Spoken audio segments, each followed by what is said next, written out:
Child Protective Services is there to protect children's. That's the C in CPS. That's what they do. And are they overworked? Then I'd like to hear about it or whatever. But in the meantime, I'm just curious why the Attorney General is not investigating Pierce County CPS and probably every county in the state of Washington. But there's a body in Tacoma. The Tacoma mother is charged with murdering her 3-year-old son, and court documents reveal that the boy had multiple burns, bruises, wounds, and appeared to have been shocked lightly with a taser because it was a taser next to his cold, dead body on Sunday. We were all watching the Super Bowl at this woman's apartment on South Mason Avenue in Tacoma. Don't know what she was doing, but a neighbor came by to hang out after the Super Bowl and called 911 because her 3-year-old boy was not moving, not breathing, and he was cold to the touch. Around 7:30 p.m. on Sunday, officers responded to a report of an unresponsive child who was cold to the touch in an apartment. When police arrived, officers went inside the unit and found the child. Detectives said they found multiple wounds to the child's chest, sides, arms, and legs, consistent with being struck by an object.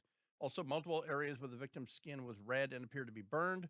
There were also injuries with the same loop pattern, which were observed on his legs and chest. Small marks on the victim's chest. According to the documents, the child's mother, Ivy Marie Lewis, told investigators that her son ran into the wall multiple times and hit his head. She said that he did that regularly. When asked, police said she denied ever using a cord or hanger to strike the victim. Instead, she made the child stand in the corner in timeout. Later in the interview, she admitted to using marijuana and methamphetamine several days prior. She also admitted to previously hitting the victim, the 3-year-old victim, with a belt when she caught him and a female child cuddling. The woman's second child, a 1-year-old, now in protective custody. Prosecutors said they'll likely file additional charges because the 1-year-old had meth in his system. And I mean, I'll believe it or not, I'm going to spare you from further details on this, but you can read them.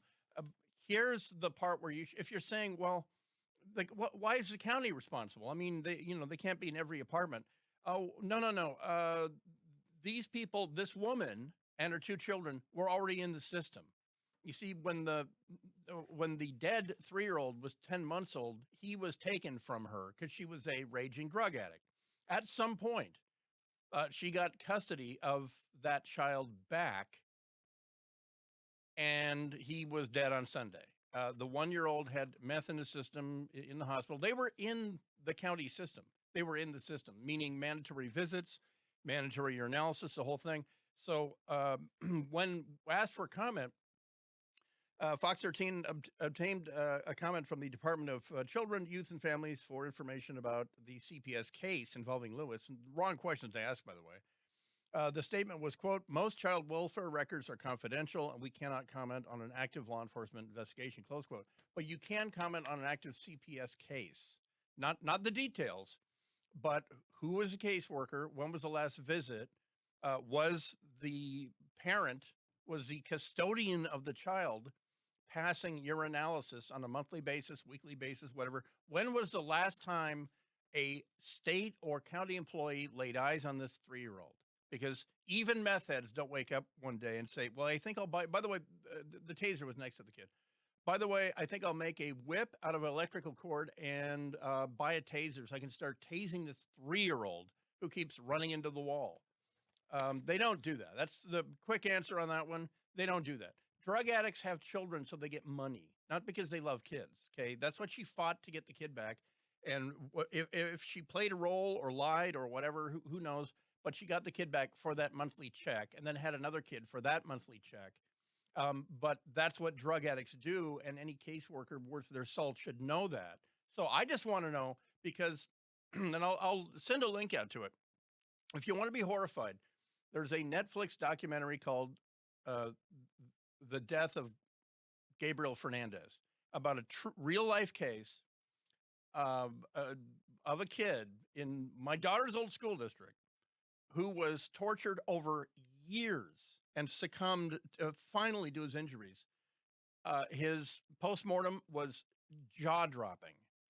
And what was also jaw-dropping was that the kid was in the LA County system from the time he was 3. The mother and the boyfriend that beat this boy to death over months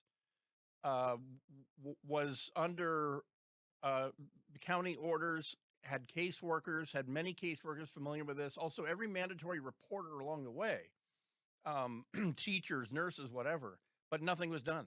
The kid was, and spoiler, it's LA County. Dozens and dozens and dozens of kids have uh, met this same fate. So spoiler alert for Pierce County, do what LA County did and arrest some CPS people here because it was someone's job to check in on the kid. They clearly did not. They did not do their duty. So you have first degree murder on the mother.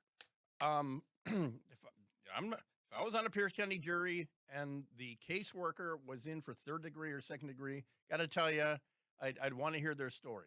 But there's a bigger story here than believe it or not, the bigger story than the dead 3-year-old is that there's other 3-year-olds in Pierce County, maybe a day away from this, and that's the entire point of why we pay CPS is to protect the most vulnerable amongst us, like children. Now the fentanyl heads that I visited this morning at 4 a.m. They had their chance. They chose what they chose, or the devil fentanyl has them, or whatever. But you don't rehab from being a 3-year-old. And when you're 3, you can't. The court's not going to listen to you if you say, "Get me away from my mommy. She's a crazed drug addict." That's why CPS gets all the powers of Odin that they have. They can make or break your life. That's why they have that power to prevent this kind of stuff from happening. So I would like to know I'd like to hear the caseworker's side, and it may be a really bad side, and I want them just fired, or I don't know, maybe if I was the attorney general, I would be investigating this. I'd like to hear about charges because it's happened in other counties up and down the West Coast, and it goes along with the drug epidemic. So yeah, make government accountable. If a cop killed the 3-year-old, we would know the cop's name, where they live, and all their documents. They'd be doxxed. How about CPS? Huh? Back in a second, AM 770 KTTH.